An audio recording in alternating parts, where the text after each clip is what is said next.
后来，这个日本石原市议会来提案，把钓鱼台改名改做丁野城站阁。国民党的立委今仔日抗议日本侵犯主权，要求蔡政府提出具体作为。立委蒋万安讲，行政院副院长陈其迈当年有建议马政府爱去钓鱼台举办钓鱼比赛，伊呼吁陈其迈赶紧落实伊这个主张，赶紧来举办，伊会头一个来报名。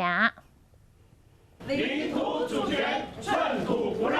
国民党立委提出头城镇钓鱼台路1号的门牌，抗议日本石原市议会拍算通过钓鱼台改名案。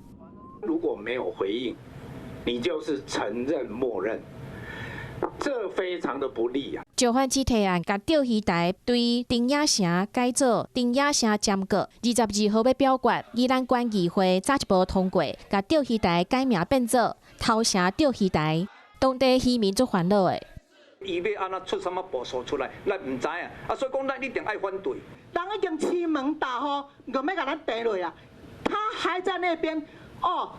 太极拳，他是注入代表还是走入的代表？国民党团嘛找出行政院副院长陈其迈当年做立委的时阵，批评马政府保钓无够力，建议到钓鱼台举办钓鱼比赛，尽速举办钓鱼台钓鱼大赛，我会第一个报名，但是我呛你不敢。政府一定会在坚持主权，但我们也会对每一件事情做最好的应对。除了政府坚持主权，有渔民嘛拍算讲7月初7要组一个军队到钓鱼台去维护主权。国民党立委陈玉珍伊嘛讲，可能会排行程去钓鱼台，就看政府如何维护台湾和日本的友谊，来化解危机。